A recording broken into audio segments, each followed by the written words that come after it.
evening. The regular meeting of the Wayne Westland Community School Boards of Education is now brought to order on Monday, March 14th, 2016. On behalf of the Board of Education, I would like to welcome everyone. Your attendance to this evening reflects the interest in local education and is greatly appreciated. So we're going to start off with agenda item number 230.16. And we have 3 students from Taft Galloway Elementary School to lead us in the pledge.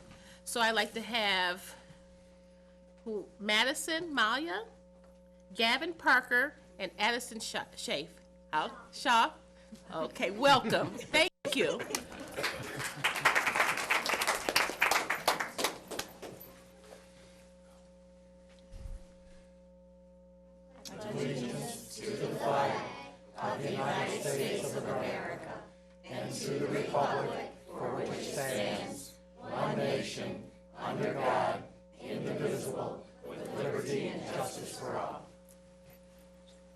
Okay, stay right there.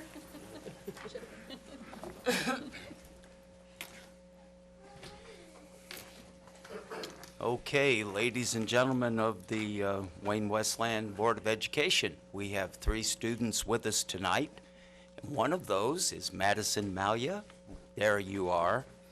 Maddie is 8 years old and is in Mrs. Bartley's second grade classroom at Taft Galloway Elementary School. She is a leader at school each and every day and serves on the Student and Safety Squad, Service and Safety Squad. She has also helped coordinate a plan leadership days at Taft Galloway. Maddie's favorite subject in school is art. Maddie loves tacos. So do I. Enjoys arts and crafts and participates in dance classes after school. When she is older, her life goal is to become a veterinarian so she can help all animals. Taft Galloway is very lucky to have Maddie as a student and want to thank her for being such a great role model.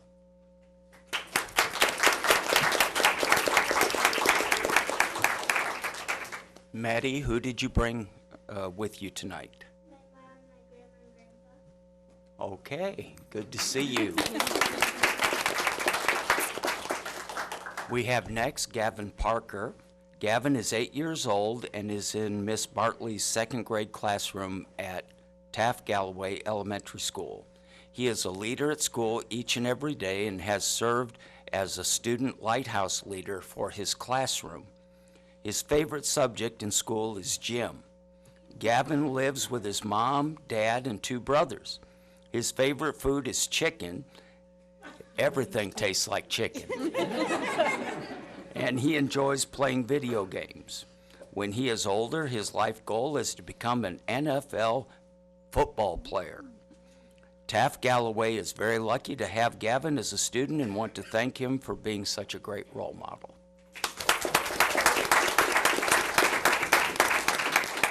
And Gavin, who do you have with you tonight?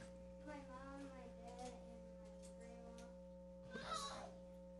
grandma. All right. Good to see you. And then we have Addison Schaff. Addison is 8 years old, almost 8.5. I remember when I used to do that. Yeah, you'll stop after a while. She is also in Miss Bartley's second grade classroom at Taft Galloway.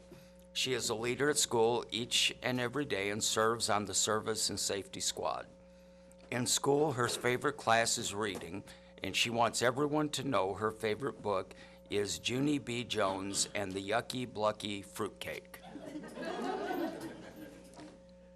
Addison lives with her mom, dad, little brother, sister, dogs, and a fish. Her favorite food is Alfredo, and she loves helping her family cook dinner at home. Addison also participates in gymnastic classes. And when she is older, her life goal is to become a pastry chef. Taft Galloway is very lucky to have Addison as a student and want to thank her for being such a great role model.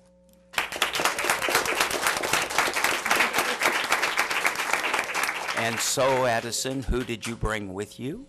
I brought my little brother, my mom, my dad, my papa, my grandma, and my great-grandma. All right.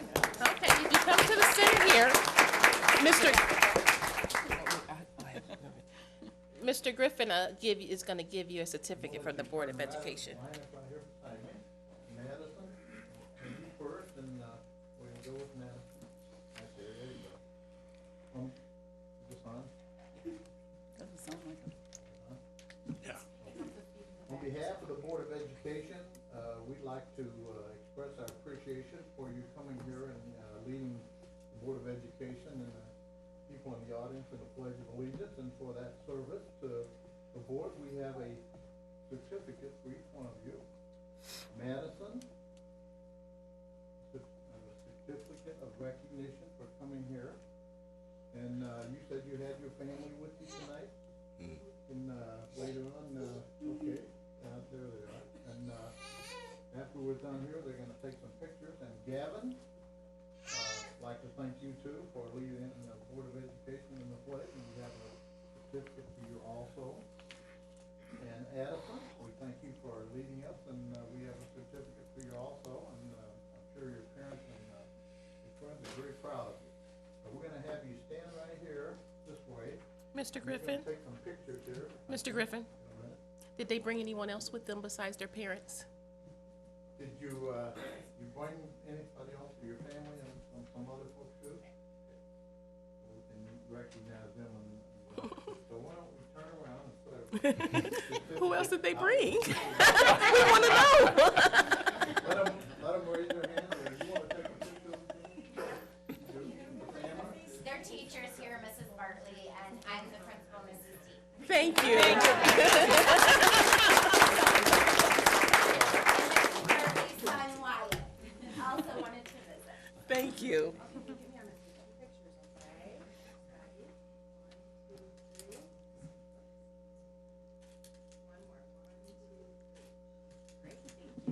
Thank you.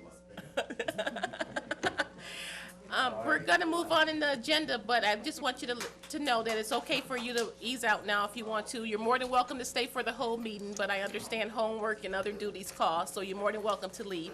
Thank you for coming in today.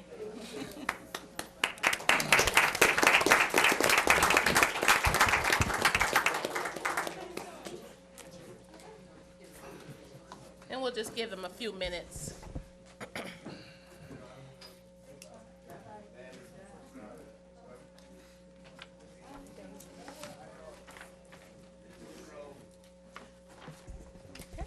Moving on to agenda item number 231.16, roll call and attendance. Dr. Weaver? Thank you, Madam President. Mr. Buckaloo? Present. Mr. Griffin? Present. Mrs. Madell? I am here. And Sally Madison is excused. Mrs. Hines? Present. I am here, Madam President. Present. And let the record reflect that 6 members are here. Thank you. Moving on to item number 232.16, recognitions and presentations. Dr. Hermala? Yes, thank you. We have 2 presentations tonight. We're going to start off with Assistant Superintendent John Albrecht, who's going to share a progress report on Tinkham Educational Center's redesign and some changes we're exploring there. And I believe he has some staff that he's going to introduce as well. So I'll turn it over to John. Thank you, Dr. Harmel, Madam President, members of the Board of Education. Before I get started, I want to recognize Ms. Kim Doman, the director of the Tinkham Education Center. She's representing her staff here tonight. Okay. As we promised to update the Board of Education community as to progress with regard to the redesign of our alternative high school at the Tinkham Education Center, while I plan to do that tonight, I also want to present a summary of efforts related to exploration and challenges for the viability of the building at Tinkham. So if you'll look at your handout or at the slideshow, there is good news to date regarding your progress at Tinkham.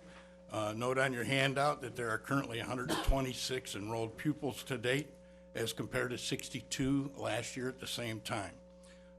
The student success rate toward earning credit for the first semester was 57% as compared to 14.5% under the old design last year for the same time. Also, there's been an improvement in disciplinary behaviors as well, It's resulted in a suspension denoted by a 46.6% reduction in out-of-school suspensions in that program. And finally, truancy, which is defined as more than 10 unexcused absences, has been reduced by 8% as well. All this success is attributable to Ms. Doman, the teachers and the support staff with non-traditional students. We should be very proud of their efforts.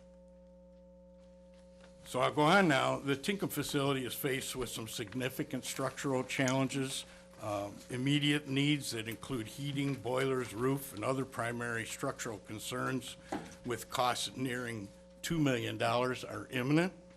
Considering the recent success of the alternative program and then the facility condition, we've begun to explore alternatives. We have worked with groups of people, including the staff at the alternative high school, leadership at Wayne Memorial High School, and special education staff to consider moving the alternative program to the Wayne Memorial High School annex.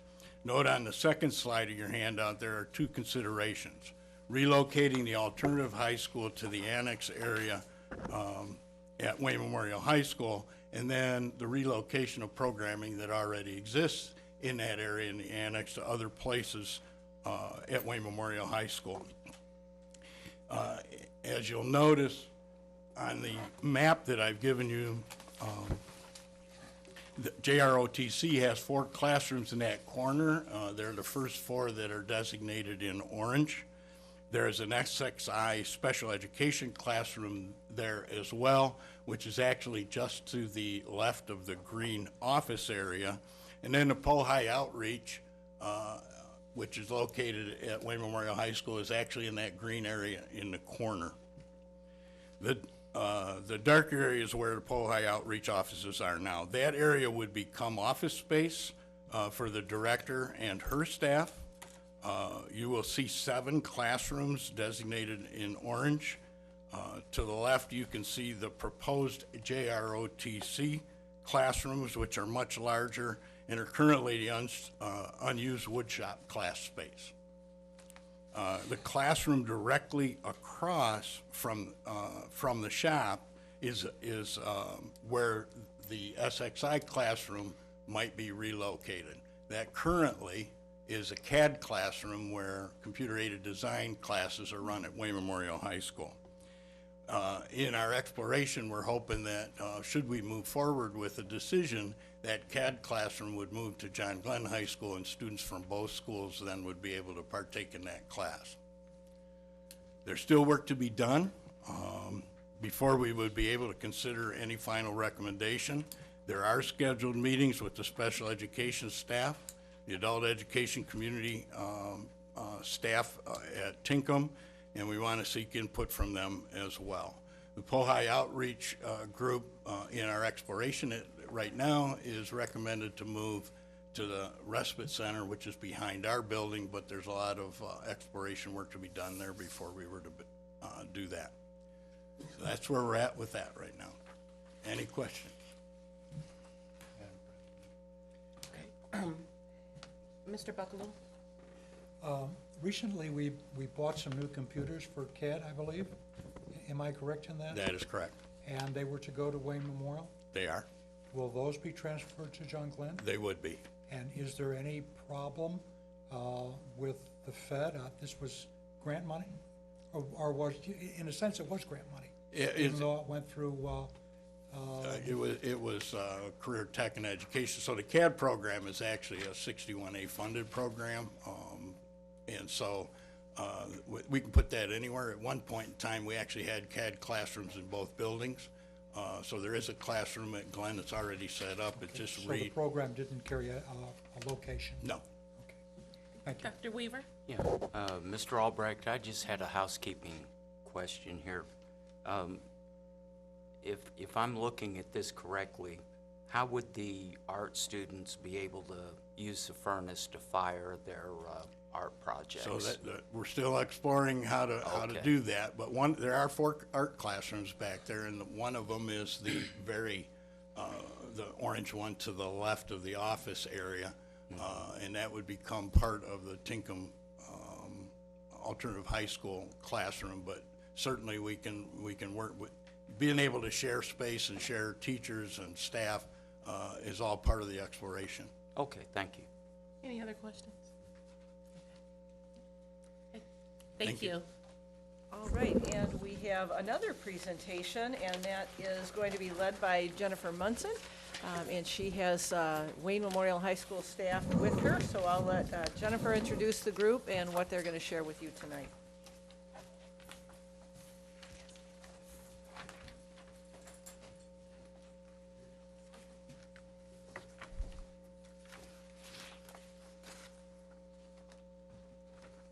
Good evening. Thank you for having us here tonight. I brought along the real experts for all of this. As you know, 3 times a year, we share out some great school improvement strategies that have been implemented in either our elementary, secondary classrooms. And tonight we're presenting one. Typically we present 2, but because there were other presentations going on, we'll simply be presenting what they're doing at Wayne Memorial High School with a reading apprenticeship program. And we're very proud of this because what the team has really done here is figured out what the needs are of the students, which is always the focus, what they're going to do that's going to help to support those students in the best way possible. So they're going to share with you tonight their data and the results that they're getting. So I'm going to introduce Mr. Kevin Weber, who is the principal at Wayne Memorial High School. Madam President, members of the Board of Education, Dr. Harmala, listening audience, thank you for allowing us to be with you and to share a little bit about what we're doing at Wayne Memorial related to our reading goals. And so several years ago, we've implemented a reading strategies into our program to support our students at the high school. And through some teacher leadership, we have grown a reading apprenticeship program. And one of the key pieces in there, I'm not going to read every part of the, that is shut it off. One of the key pieces is that concept of the apprenticeship piece with this. And so with this approach, teachers are apprenticing the student into tackling more difficult texts and to expand their comprehension skills and their ability to interact with text in a meaningful way like we all do as adults. And just one footnote there on the PowerPoint you have in front of you, it says $300 per day.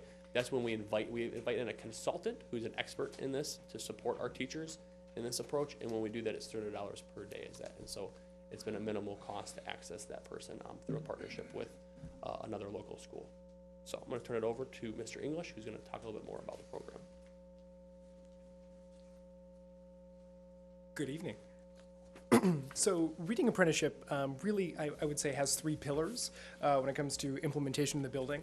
As you can see, the first one is really what we want students to do and what we know good readers do, the skills, whether it's visualizing, connecting, inferring, summarizing, questioning, rereading, etc. Those are the things that we know across the content areas that good readers do.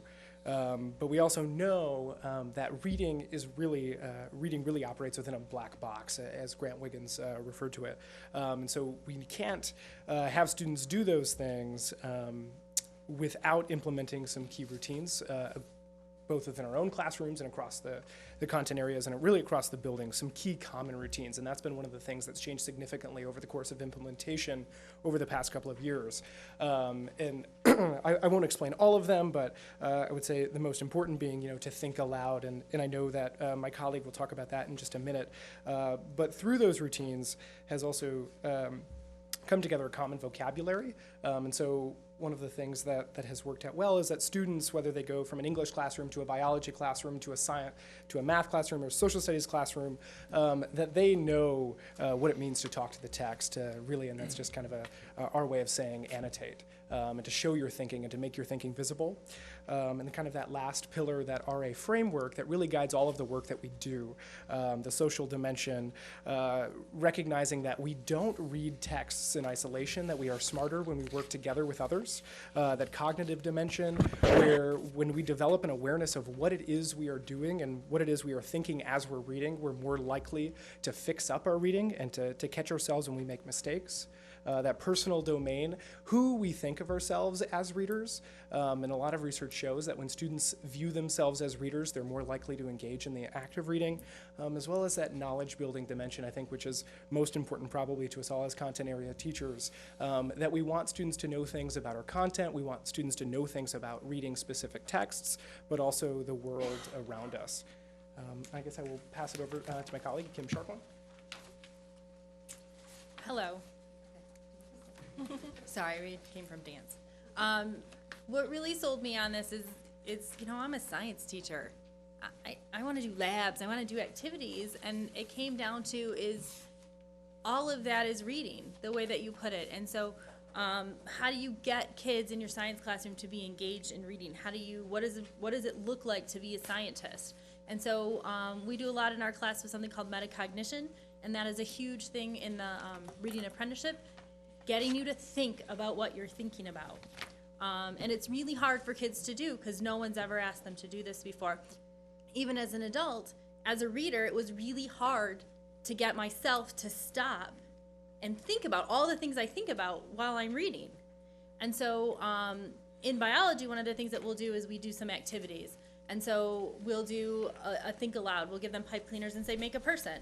Well, I'm gonna use the blue one and I'm gonna bend it in half because I think blue looks like blue jeans. And I'm gonna fold it out at the end because I think those look like feet. Think about every step that you are taking along the way, and then how do you translate that? How do you take making a pipe cleaner man and translate that into being able to read a text like this? The evolutionary history of methicillin-resistant Staphylococcus aureus, where immediately, kids are turned off and we're like, wait a minute, you can do this. We just need to think about what we're reading. What does it really say to us? And so what we do is some strategies with kids. What did you do? You read that. What did you do? Did you have to reread it? Did you recognize any words? What were some things that you saw that you already knew? What do you already know before you've even read any of this? And kids realize that they really know more than they thought going in. And so how do we take those strategies that you maybe do, and how do we share them with everything? So what you'll see in a lot of our classrooms are posters like this. So kids always have this list on the wall. All right, I don't really get this test. What are some things I can do?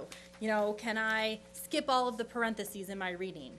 Can I break my words into parts and try and figure out what they mean? Are there clues in my context? Do I have a question about this because I totally didn't understand this? And then I can talk with my group, and that goes back to our personal, we have a really tight relationship in the classroom. I can talk to my group about what's happening. Maybe somebody else, maybe I am not alone here and not getting what Staphylococcus means. Maybe it's not just me. And so we're able to work through it as a group. And in science, one of the things that we do is we recognize that reading is not just words. In science, I've actually completely transitioned away from guided notes in my biology classroom, and they get things like this. And this happens to be a funny comic on evolution, but they might get a comic strip and it's all protein synthesis. And yet it has all the same information that they would get with me standing in front of the classroom spoon feeding it to them. They're having to explore it on their own and think about it in kind of a fun way. But even something as simple as a comic, what do you notice? What do you think about this? What can you recognize? What do you see? And once you can go through a text, can you now read a graph? Can you now interpret a chart? Can you read that really hard article and they finding that they can, more so than they've ever been able to do before? I'm going to pass it off to Ms. Pippa. Hi, I'm Shannon Pippa. I teach social studies. And we wanted to get across to you why we think Reading Apprenticeship works so well for our students. So we, as a group, when we prepared for our presentation, sat down and talked about the reasons we think it works. So a couple of the reasons we came up with have already been alluded to, these routines that are in place across the curriculum. So students are going into classrooms knowing what the expectations are. So it's a time saver for us, but it's also a comfort level for the kids that they know what they're expected to be doing when they're given a text. When we say talk to the text or do this metacognitive log, they know what they need to do. And even those that don't, oh, sorry, you went too fast for me. Even those that maybe haven't had as much experience with RA, and because they haven't been with teachers that are doing it yet, they can talk to students who have had experience. So students can become teachers and can work together to help train people that that haven't had it with their teachers yet. I thought, though, after we brainstormed our ideas for why it works, that it might be a good idea to ask students why it works. So I just asked my students to give me some feedback on RA, and I got a few good quotes from them. I got 3 quotes, and they were all really good, so you get to see the 3 responses that I got. So one of the students pointed out that the logs and talk to the text activities helps him to understand reading at a deeper level and makes him more comfortable to discuss with the class, which is really the social aspect of RA. We think that reading apprenticeship works because it encourages kids to talk about what they're reading. It takes it out of silent reading in their head and lets them voice their opinions on it. And kids who are afraid to talk now have something written in front of them to reference because they have talked to the text or written notes or done something with it beforehand, so it gives them a comfort level. Another student pointed out that that RA pushes her to take notes, to incorporate her own thoughts into note-taking instead of just writing down some random stuff.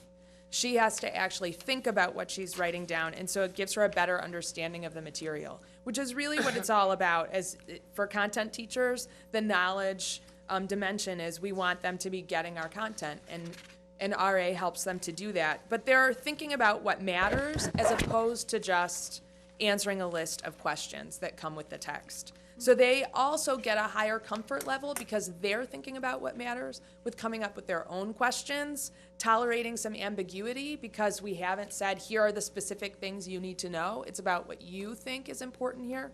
And it allows some natural differentiation for our students. Kids who are struggling with reading will come up with different questions than kids who are more comfortable with it, and their collaboration can lead to some really powerful discussions. And then the last quote I wanted to share with you from a student is about how RA takes reading to a much further level, is the way that he put it.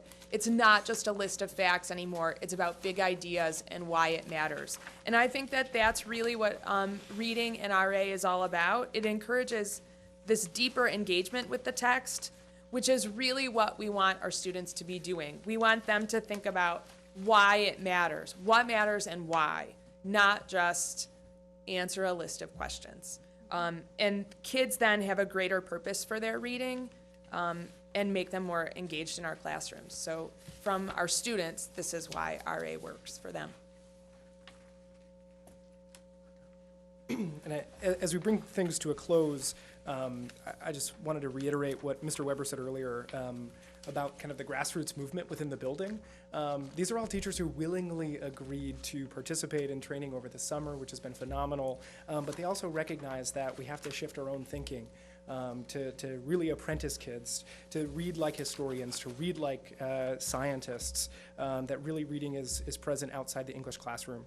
And we've recognized a couple of different key shifts, one being that we really have to slow down in order to speed things up later, and we're noticing that within our classrooms. So as we look ahead, we're looking forward to a couple of different things. The first being to continue to meet in cross-disciplinary PLCs. I think those PLC meetings have been the most rewarding by far, where there have been 16, 17 different teachers in a room from across the content areas who really think about reading together. And that's been really beneficial even as an English teacher, to hear from the perspective of a scientist and a historian. One of the other things that we've started to do, and hopefully will continue to grow, are observational rounds, where we've broken down some walls and barriers, and we're visiting each other's classrooms on our own accord, because we're interested in what Ms. Pippa and what Ms. Sharplin are doing in their rooms, to see how we can take some of those practices back to our own classes. I think most exciting as well is that Reading Apprenticeship and West Ed just announced a new grant round. So we are trying to spread the word within our own building to get more teachers involved with the Reading Apprenticeship framework. There's a lot of potential there. Right now, I believe, when I counted earlier today, that we have 16 teachers currently trained, and we're hoping to grow that number, as well as to continue working with a Reading Apprenticeship coach to grow the work and sustain the work that we're doing in the building. That's it. So thank you so much for listening. Are there any questions? Thank you. Any questions? Okay, Ms. just Hines? A couple. With the grant, how much was that grant? So the grant's per teacher. Per teacher? And so each teacher The grant is based on per teacher, and so Wested has had different grants each time, but it's approximately $3,500 per teacher. Okay. And so, like Mr. English had said, we've had like 16 teachers trained. We have 4 teachers hoping to do it again next year already. And we just started, this just came out about a week and a half ago. And one last question, and how many days is the training? So there are 5 days of training in the summer. It's a week long. It's pretty intensive. And you heard the teachers talk about students tolerating ambiguity. The training puts them in the place of a student. It's a very hands-on training, and they have to tolerate some of these same uncomfortable experiences that students do, and that's part of the training. And then there are 2 additional days that they go during the school year, and West Ed reimburses us for that substitute cost. Is that any other So questions? 7 days in total. Thank you. Dr. Weaver? Not a question. I just wanted to thank the committee and also thank the teachers who are participating. In this day and time, you know, teachers are pushed to get to certain places at certain times, and you add something on this on top of it. I think the phrase was to slow down a little bit so we can speed up later. You're to be commended for that, and I thank you for it. Thank you. Any other questions? Thank you. Good job.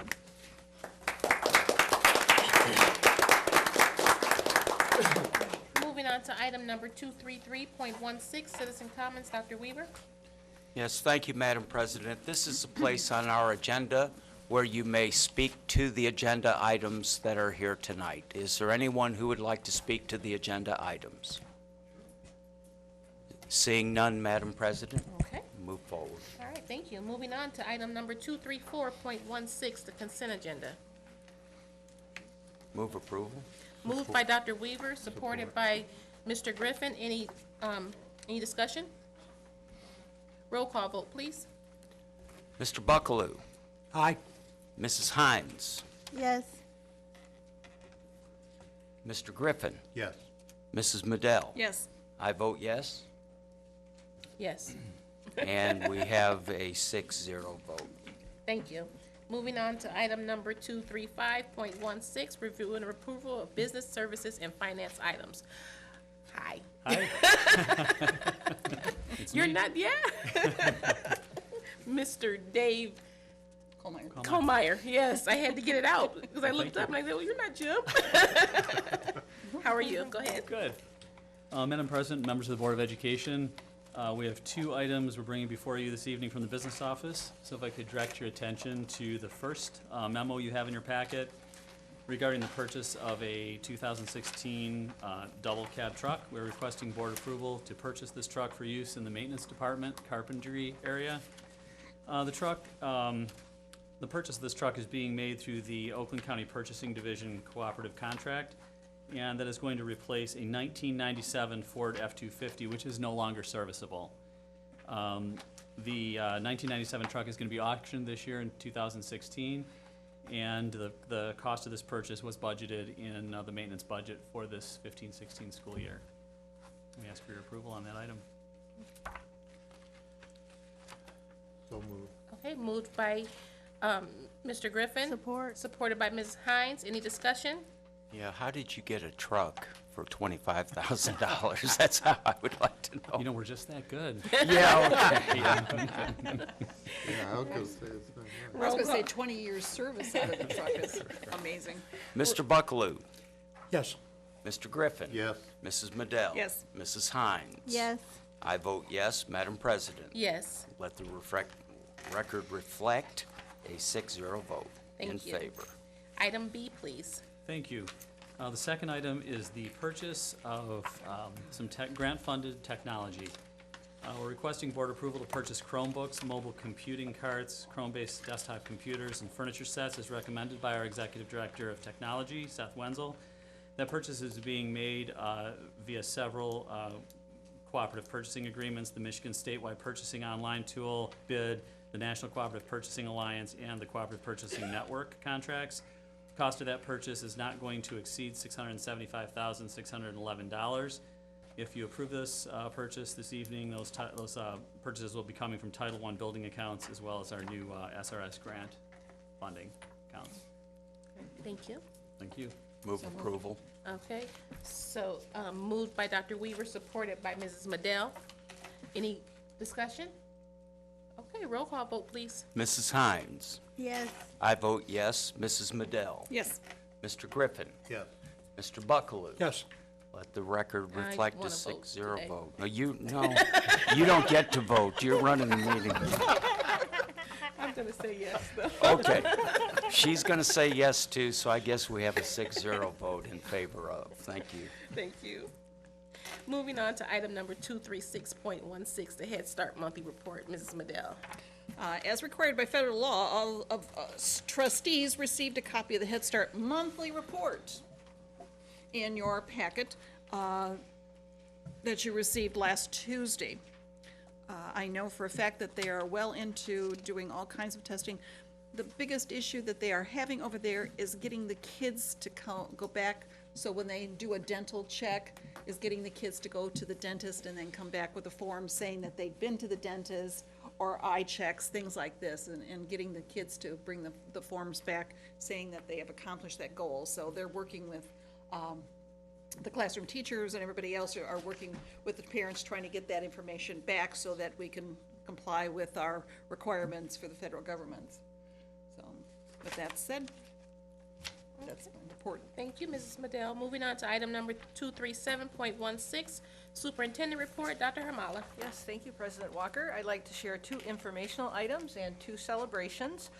Given the issues with water in Flint and much discussion, we have had a few inquiries as to water testing for our school district. So we're pleased to share that we have regularly tested our water since 2002, and we have a protocol that we follow that was developed with the assistance of an outside environmental consulting firm. And I would like to thank our B&G staff for their continued work in this area. Strategic planning update. Within the strategic planning process, we're currently engaging our staff in providing input related to the development of strategic goals based on the stakeholder feedback and the ad hoc advisory committee's recommendations. We're also asking staff to include their professional expertise. Engaging our staff throughout the strategic planning process will ensure a better plan and greater investment in the work that will be needed to accomplish all of our strategic goals after approval. So we're still on track for bringing a proposed strategic plan to the board in the month of June. Celebrations, our focus schools. In our school-based presentation tonight, you saw the work we're doing at Wayne Memorial High School related to enhancing the reading skills for all of our students through the Reading Apprenticeship Program. This is just one example of the many things that we do to ensure our students are learning and growing every day. Our effort toward our students' learning and growth is paying dividends. And during my report to you in February, we celebrated the fact that Hamilton Elementary School was removed from the state's list of priority schools. Tonight, we also get to celebrate the hard work and accomplishments of P.D. Graham and Walker Winter Elementary Schools. We've been notified by the Michigan Department of Education that these schools are no longer on the state's list of focus schools. I'd like to thank our staff for their hard work and dedication to our students, and I'd also like to thank and commend our students for their growth and achievements, and ask everybody to keep up the good and important work. Another celebration of sorts, while we are included in the districts that fall under the early warning system because we have not had 2 consecutive years of a fund balance in excess of 5%, we are not a district that is currently participating in further scrutiny or requirements from the Department of Treasury, and they have announced those school districts that have additional reporting to do. We are not in the mix, so our goal is to continue our slow but steady progress away from their oversight. So we're celebrating that tonight. So thank you very much, President Walker. Thank you, Dr. Hamala. Moving on to item number 238.16, citizen comments. Dr. Weaver. Yes, thank you, Madam President. This is the point in the agenda where we entertain anyone who would like to speak on any subject concerning our district. First of all, we have Mary McClendon, who is from County Commissioner Glenn Anderson's office.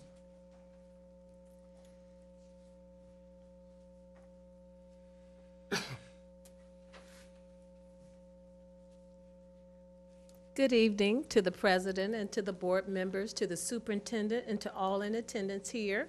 I think most of you know who I am. I am Mary McClendon. If you don't know who I am, I know who you are. But I'm Mary McClendon from the Office of Wayne County Commissioner Glenn Anderson, and it's always a pleasure to be in the school district. Just sitting here, I can just see some of the fine programming that you have, and you're to be commended for it. And I'm glad you're not in any trouble with the state. So that's a good thing. That's a good thing to report. So I commend you for that as well. And we're going to pray as we move forward. And but I just want to remind you of Commissioner Anderson's coffee hour that he has every second Monday of the month, and it's at it's on Wayne Road, okay? And you're welcome to come at any time, okay? It's at 9 a.m., okay? And you're welcome to come at any time to the coffee hour. He shares it with the state rep, and he also shares it with anybody who wants to come from the city, from the school board. You're welcome to come as well, and and he also shares it with the other state representative as well. They're all there, and you're welcome to come and share and be a part of the coffee hour at any time. And anything that you have, you're welcome to bring it there. And while I'm here, if you have anything that you'd like to share with the commissioner, I'd be more than happy to bring it back to him, take it back to him, and then he'll be more than happy to answer your questions. And if not, thank you. It's a pleasure to be here. Thank you. Can I say something? By the way, Robert Kozlowski was handing out little refrigerator magnets today with a map, not a map, I'm sorry, a calendar with all of the coffee hour dates circled on this magnet. So get a hold of some of those.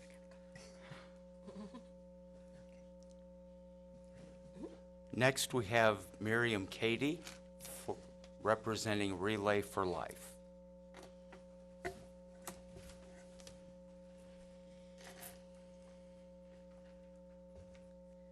Hello, everyone.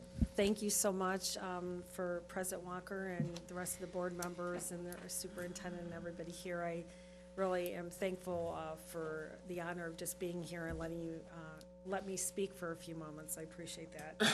And first of all, I'm going to start with, if everybody's wondering about the date, I know a few people have already brought up our Relay for Life, West San Wayne Relay for Life, is on June 4th, 5th, and everybody's like, why is it on graduation day? So I might as well get that right out from the beginning. And we have been trying to shoot for our first weekends of June, and the way it fell this year did not fall that way last year. So before, we were trying to scramble with the city and trying to get Central City Park and Tanton Park. Unfortunately, they were already booked for the 2 weekends afterwards. So, first of all, we apologize for that. But we have a couple of really successful school teams that are very understanding about that, and they're still going to fundraise. And if they can man their tables or their campsites the evening of or the day of, they will do that. But they're still going to fundraise too, which we're thankful for. So I want to send out an apology, first of all, that it was something that we couldn't change, but we're hoping that, in the future we can obviously work together on the dates and everything. But so I am here. Have been involved in Relay for many years, and something that we really, it's become a community effort. Actually, it started out to be a community effort. But we've been going strong since 2000, so it's been going on pretty long, and we're really thankful, like I said, to have the community support. And I came here tonight to also extend it. We're trying to tap every avenue that we can to make us even stronger, raise more money, try to stamp out this horrible disease, and just keep, bringing awareness to everyone. So we're doing that by sponsorships. Anybody that wants to do a sponsorship, if yourself as a school board, as a collective group, you could do one sponsorship and pitch in a little bit if you'd like to. Our sponsorship started at $250.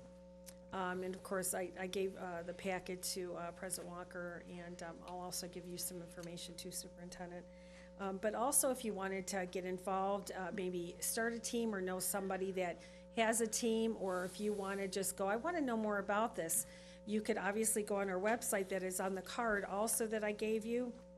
And I'll also say it's our relayforlife.org/Westland Wayne, Michigan, MI. So that actually, we're on Facebook also, but that can give you a lot of information. We have 19 teams so far this year. We're really excited. We want to exceed. We want to, get at least 25 teams this year. We're hoping for, and obviously, like I said, is the more that we grow, the more that we're hoping to raise the money to, stamp out this disease and do what we can. I want to mention the 2 school teams, Stevenson Middle High School Honor Society. They did so well. They were in the silver spot that would raise over $3,500 up to $5,000. So they did very well. And they also got best decorated campsite, which they're all thrilled about. And also the Glen Wayne Warriors, that's a tongue twister.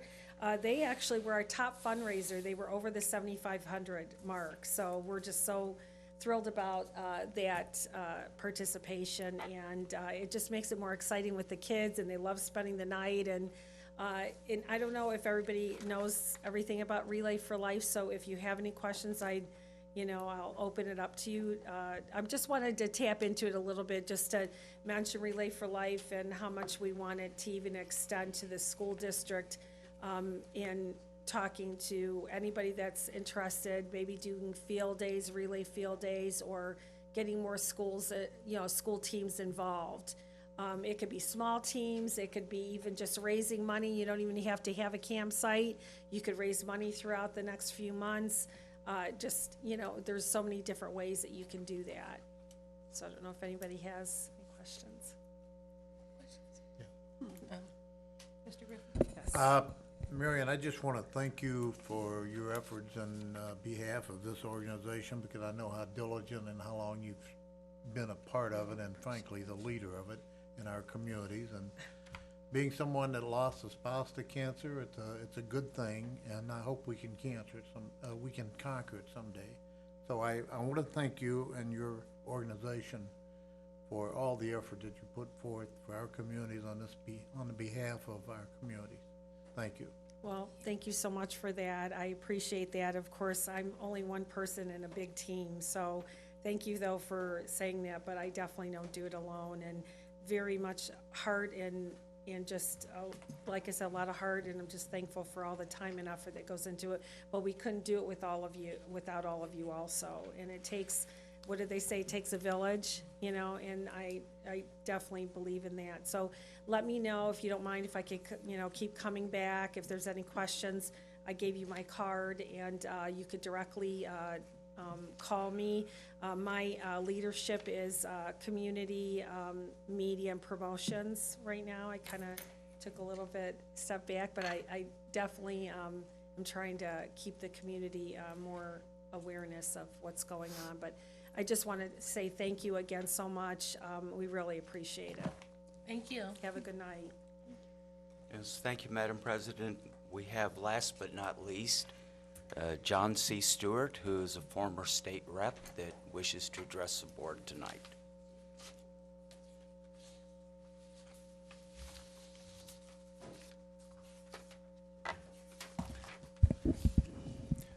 Thank you very much, Secretary Weaver, President Walker.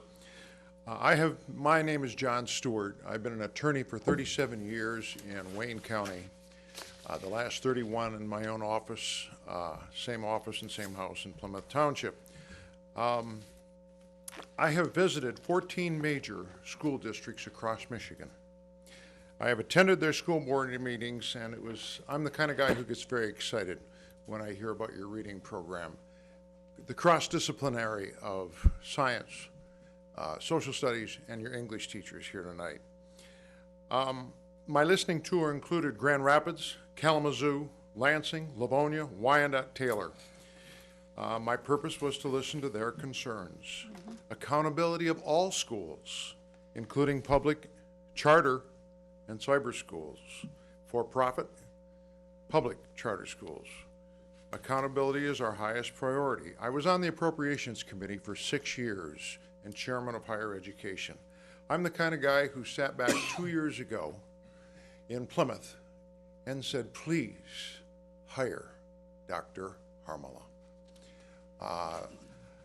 My mother was the youngest of 12 Vandervins from Holland, Michigan. 7 taught public school for 35 years each. Yes, that's a Dutch, very Dutch family. I'm the only lawyer because we're intellectually inferior and morally suspect. 3 of my uncles were superintendents of school systems, Dr. James Vanderven, William Vanderven, and Stuart Vanderven, for more than 14 years in Rochester, South Lyon, and Mason. Public education is the foundation of our democracy. It is the cornerstone of our society. Of all schooling, it is the best choice of our local neighborhood public schools.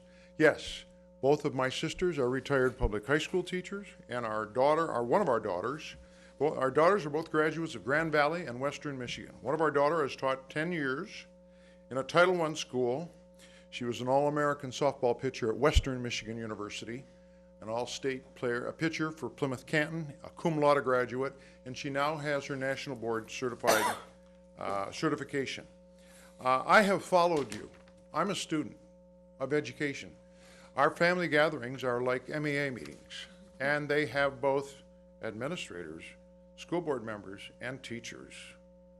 So we get some pretty heated arguments. I can't thank you enough for this. What am I talking about?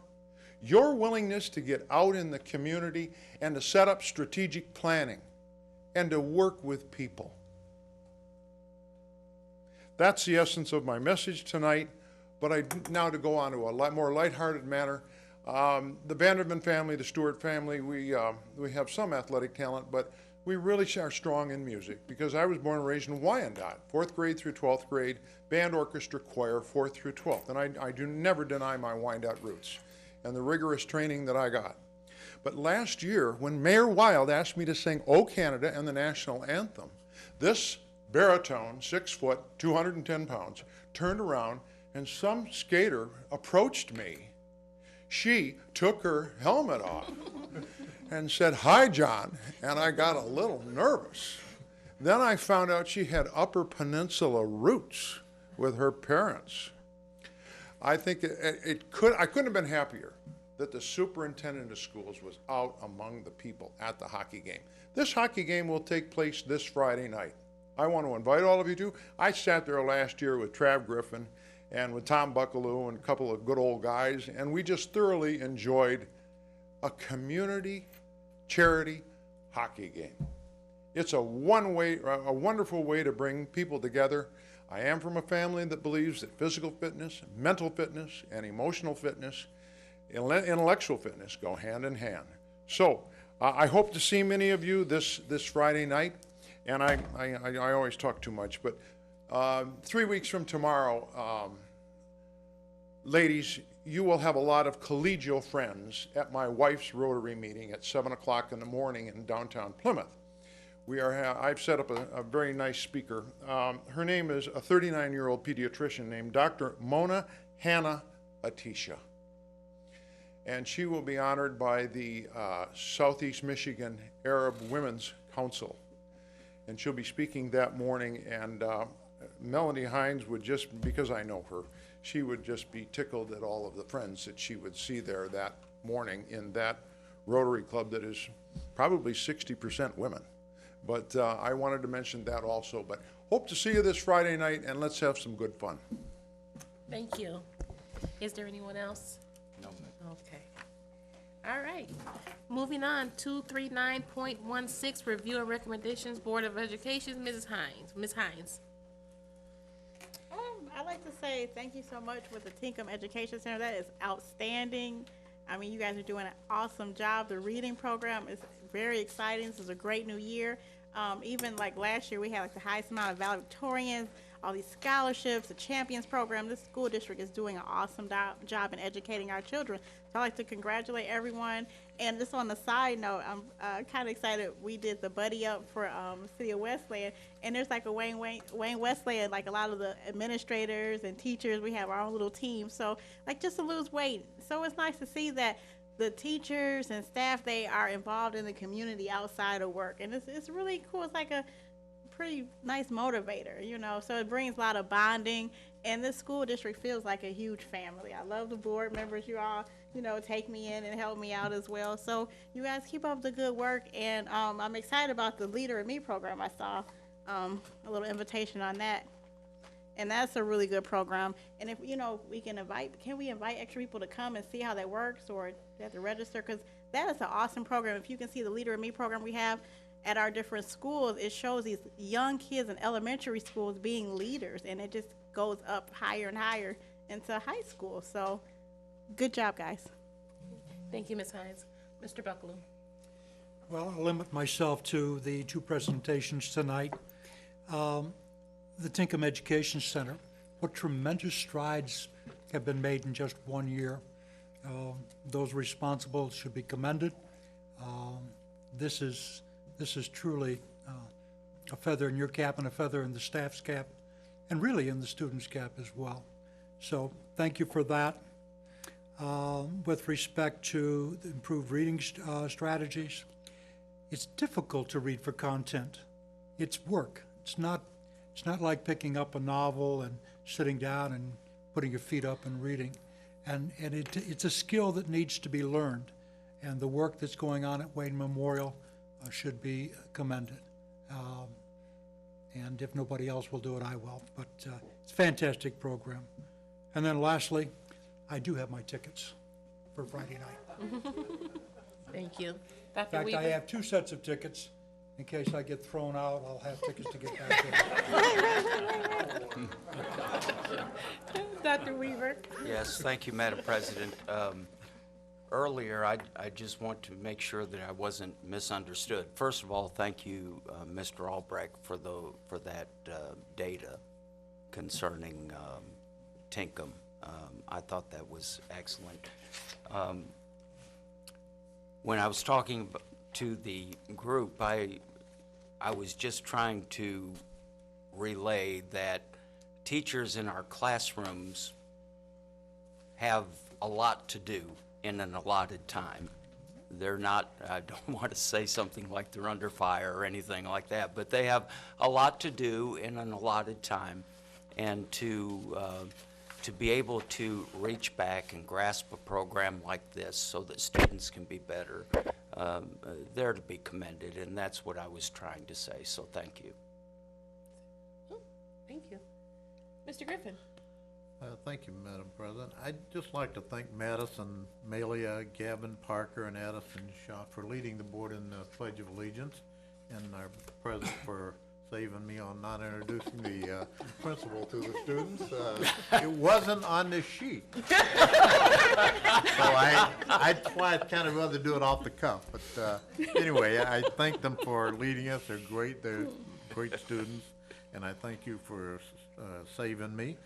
And the one last thing I want to say to the superintendent's comments here tonight, you know, this Board of Education, but also all the administration, they work hard to try to keep this district upright, and when we haven't had any increases in 5 years and a $12 million decrease in 2 years, most districts couldn't do it. But we did it with the help of the board and the administration, and we can up there, and we didn't cut programs. And so, you know, I'm proud of that, and I'm proud of this district because of it. And the public should know that this is not an easy thing. This has been a lot of tough decisions to be made about keeping this district in the black and paying our people on time. And this board would love to pay them more, but you know, we do what we can to keep this district afloat and doing the right thing. So I think the public should be aware of that, and I commend the superintendent and their staff for their efforts. Thank you. Thank you, Mr. Griffin. Ms. Madell, Mrs. Madell. Happy Pie Day. Yeah, just remember. Did you bring some? Lemon, I used to make sugar cookies and put little pie symbols on for my students, but I haven't done that in a while. But happy Pie Day to everybody. And Mr. Baughman's over there looking. We have a lot of treasures in our school district, starting with our preschool program all the way to our graduating seniors. And we have a lot of good programs that we offer in this district. But our biggest treasure are our students. And this weekend, my husband and I, along with Mary Jane Mielke, got a chance to go down to the Spelling Bee. And I'm sure if you were watching Channel 7, because they're the big sponsor of the Spelling Bee, you got a chance to see their little story about the winner. Our kids always do really well at the Spelling Bee, and I'm so proud of our students. In fact, both of them made it all the way to the last round, but unfortunately fouled out on a couple of words, which I'm sure they will remember for the rest of their lives, and we will probably see them here at our next board meeting to give them some recognition. But it went 7 rounds, and our kids hung in there, and I am so proud of them. Because as usual, as Mr. Baughman knows, because he's usually down there with me, some of them are very perplexing words. And you're sitting there and feeling, I've got a college degree and I can't spell this word. Another student I wanted to mention was Hannah Hamilton. She received an award from the Daughters of the American Revolution. She wrote an essay and was selected as their finalist. And I wanted to make sure that I mentioned and brought her to our attention, because sometimes it isn't always athletic feats that our students are participating in. Sometimes it is that knowledge and the skills that they can use to win awards or scholarship money prizes. I'm so proud of our JROTC students from Wayne High. They've competed again at Fort Knox, Kentucky, and they were runner-up in a 5-state region exhibition drill. And I'm very proud of the students of that program because they do work very hard. Don't forget, we have our safari auction, silent auction program coming up on April 8th, and that is an event that is sponsored by Wayne Memorial High School. And if you are interested in attending, they have tickets for sale at the high school. Get them while they're still available, because they sell out. So come join us on April 8th, and I think it's at the Career Tech? Dyer Center. Dyer Center. The Senior Center. Okay, the Dyer Center then. So come join us. Murder mystery this year too, isn't it? Like a dress-up thing, like a... I think, yeah, I was gonna say, I'm pretty sure I read something about that, yeah. So, with that said, thank you very much. Thank you. So I just want to say thank you to our pledge kids. Mr. Griffin covered that for me. I want to say thank everyone for taking their time out their day to come out and sit and listen to us talk about school business. That means a lot to us for you to come out. Spring break is early this year, and Easter's coming early. So everyone be safe while you're on break, and return back to us and pick up a book, read something while you're out. Every time you're on a break, you should at least read. And that about covers it. So thank you. Anybody want a motion to adjourn? Amen. I move that we adjourn. Moved by Mrs. Madell, and I guess that was your signature. Well, I moved that. And supported by Dr. Weaver. All in favor? Aye. Motion carries. Good night, everyone.